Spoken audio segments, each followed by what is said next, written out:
Now, let's move on to what we're really talking about today, which is timber. Now, timber has been traded for hundreds of years, and in fact, timber is the best performing asset class of the last 30 years. That's the best in comparison to stocks, bonds, real estate. Timber is the best performing asset class of the last 30 years. Timber has been traded for hundreds of years, and in fact, timber has outperformed inflation by, on average, 3.3% per annum over the last 100 years. So if we were to say that inflation runs at what, 3%, 4% on average, that means that the timber has been increasing in price by 6.3 to 7.3% every year, year in and year out. A remarkable statistic. So it's a solid performer. Returns like that are very solid, if not spectacular. But perhaps we've learned our lesson over the last couple of years that investing in the spectacular may not be the way forward. Solid performers might be the better way to go. But timber also has a number of great aspects to it as an investment. The first of these is the very fact that timber grows. The majority of the return from timber is simple biological growth.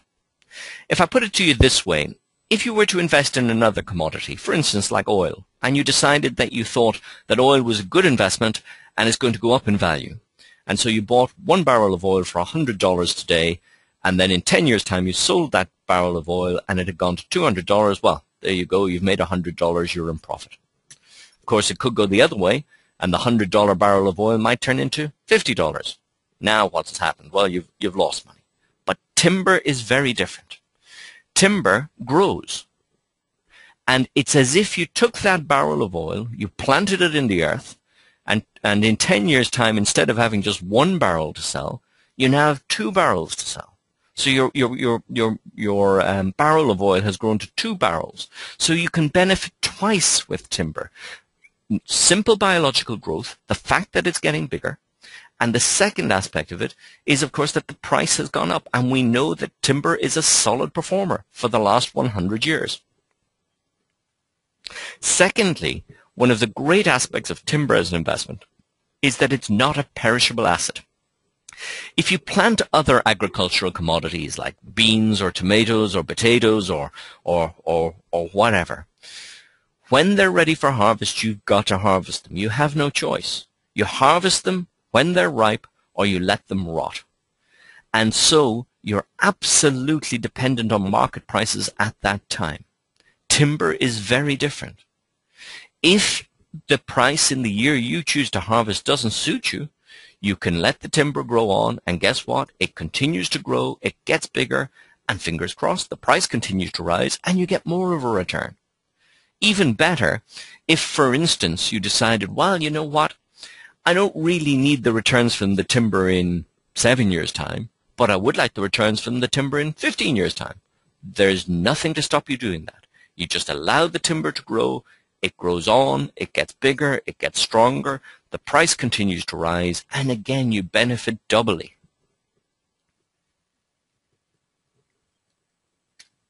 Now, timber is a good, solid performer, but teak is even better. Now, teak is a very expensive tropical hardwood, and it's very hard, and it's very resistant to both rotting and to termites and other bugs and things. And this is why teak has been used in boat manufacture for literally hundreds of years. People recognized that it was a very, very hard wood. In fact, it's so hard that teak mills have to have special blades on their saws to cut the teak. Ordinary blades will cut teak, but they'll go blunt very, very quickly. So you actually have to have special blades on your saws. And if you ask any carpenter who has worked with teak, he'll tell you how hard it is because his elbow hurts from working it. It is a very hard wood. In fact, another interesting fact about teak, and in fact all tropical hardwoods, is that over the age of 8 years of age, they're very resistant to fires. And in fact, unfortunately, this is one of the methods that's quite often used by illegal loggers when they log jungles. What they do is they burn the jungle down, and the trees that remain standing are the hardwoods, the valuable ones, the softwoods burn down. So teak trees over the age of 8 years of age are very resistant to fire. Now, world opinion is moving strongly against us harvesting our jungles. And 90% of the world's teak currently comes from jungle sources. Less than 10% comes from plantation sources. 90% comes from jungle sources.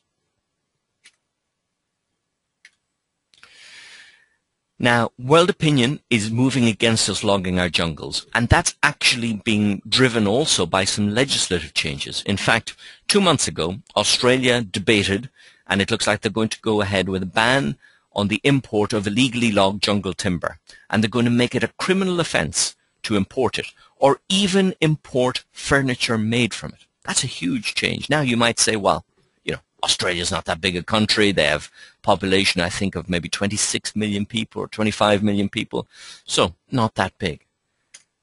But at the beginning of May of this year, the European Union also debated a union-wide ban on the import of illegally logged jungle timber.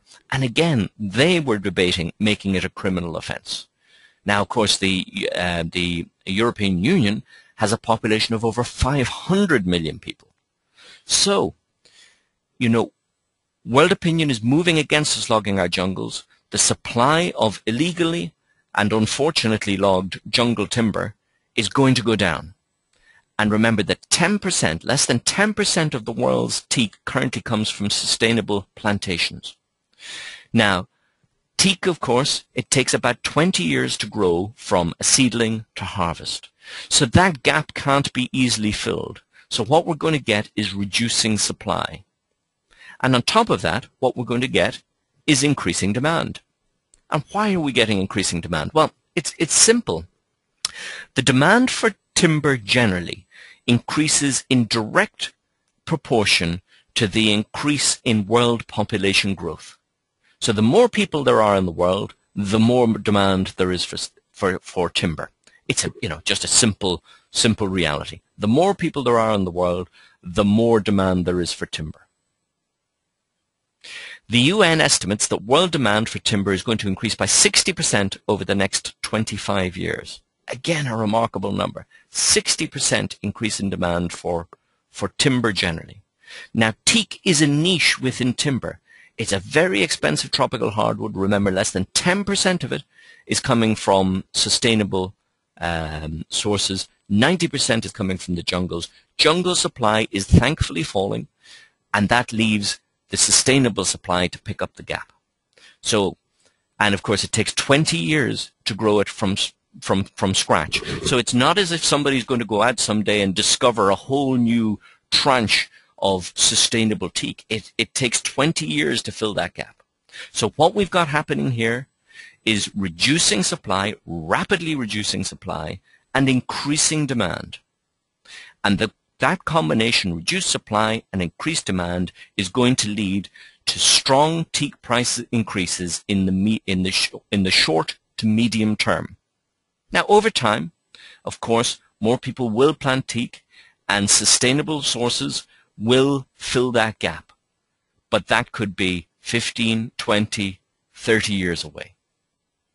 But right now, there's a gap widening in the teak between teak demand and teak supply, and we're getting increased prices.